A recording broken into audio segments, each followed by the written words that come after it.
Sonny Abesamis. /Flick. One of the Bay Area's most scenic final resting places, Oakland's Mountain View Cemetery features rolling hillsides and a lovely park-like setting, thanks to its designer, famed landscape architect Frederick Law Olmsted, whose better-known works include NYC's Central Park and the UC Berkeley campus.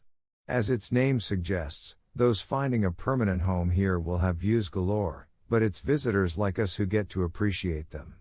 The cemetery is a virtual who's who of Bay Area elite, with residents like architects Julia Morgan, Hearst Castle, and Bernard Maybeck, San Francisco's Palace of Fine Arts, former California Governor Henry H. Haight, and Domingo Ghirardelli, the founder of Ghirardelli Chocolate Company, whose remains reside in a mausoleum along Mountain View's Millionaires Row, as do those of Railroad Magnate Charles Crocker.